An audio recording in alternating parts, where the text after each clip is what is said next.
Fatalafatu le whaopoponga o tātou telefau le whai o neiva yaso o siba i le whaafonga. Watuina tu le suiso o opo o ngā luenga whaavaitei milo whautuina alo mawhanau o le atunu i New Zealand. O le ale to iai lava se awa noa e to e tuina i se tasi, na malanga tu mai sa moa o lo iai lon a inga ma le whanau, ai to e maua o a whai se isi pa anga i New Zealand, ai o lo ngā lue i lalo o ngā luenga whaavaitei me, mai o le teimi lava lea e to e whaafoi mai ai i sa moa. Whaelo foi e le suiso opo ngā luenga whaavaitei me i sa moa. E whaisi to a tele o tina ua wala au atu i le ofisa, ma whaai loa tūlanga i e o lātu tai to o lua, ono le tūlanga o folfolanga sa whaalia i teimi o whaamāwaenga, e mai se la vale tausi e ino alo ma whanau. O tina o se tasi lo vaenga o whiangainga sa sainia i sa moe lungo pepa le malanga i ngā luenga whaavaitei me, o le malienga le tina, e malanga ai le tama, e ngā lue i hawa noa whainga wenga. Ua whaamautino mai ele ofisa o le wa ai taua Samoa, o le wawea o le aso to nai o le aso le a tae au i Samoa, o le toe taanga lona lua leo lei o le palolo, mai ua whaamalo sia ai whautuanga mai le ofisa o le wa ai tau mō tangata umo le atunu, ia tautua nā le saonga le mu i waenga e tai nai le ia, ona e to o lua ni soifua le mau i le tanga palolo le masina o kitopa, ina ua tāwhewhea i le au, ma male le moai. O wha maunga le ofisa i le wa ai tau le neifo i masina,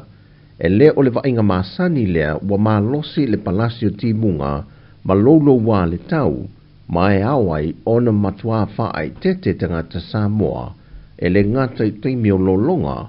ai whaapitoa mo i lanto e a ngai e taina li o le palolo.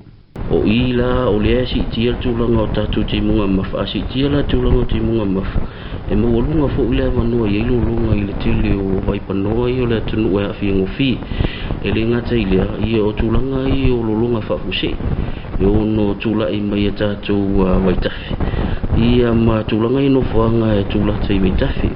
sa dole sui le official va ai tau Samoa fato a mai el masino a perilo o le tausanga fou winga lolo wao le tau, peitai, wa leo toe te tusa fo i vaengo le tau, ono a afianga wa iai lo tātou lalolangi le sio manga. Wa toe whaamatu mai a Amerika sa mo le vao le Lady Naomi lea sa o lātou tau fie le vai asu taruai, e na ua mai a se asia singa a le vao le ngā te whale a Amerika, e le au sia le o tu unga le saonga le mua le whemalanga i o le vaa, mo le saunga le mua soifu o se pa sese, pe o le se le fie i tātou reporting tu inato mua mue telefou, e se lau ono se furu le pa sese le vaa na tu e malanga mai.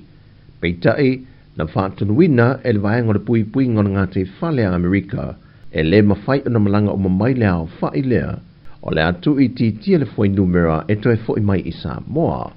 Mai o tu unga ua fwoi mai male Lady Samoa whaa, e le mawhai o na toe uru whale atu i Amerika Samoa, vanga nā ua mai o na whaatino ina vaenga sa whaatunuina e whale leia,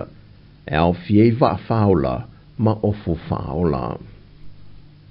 O le so le aso whaapito le whaamanatu ai tangata whainga luenga umale malo, e le ngata o matatia ai o le tā ua o latu au o nanga, e so se au o nanga, ma whaalapo tonga tu ma oti alo tātou atunu. E masani te usanga te itasi le aso lua se fuma le lua le masina le neo Novema, e a whaso ai le malo, ma tu ina tuai le hava noa e la toe whaia i se malo longa, e mana tuai lo lato tā ua. O le te usanga te neina pasi ai le kāpeneta, le wha wawina o le nei aso tā ua mōtanga ta whainga ruenga uma ale malo, e bei o na wha wawai i le tae au nei. O tala fowia mai sa mo le whaai ungo le vai aso, manuia tele lo tātua tino o whasoi foia.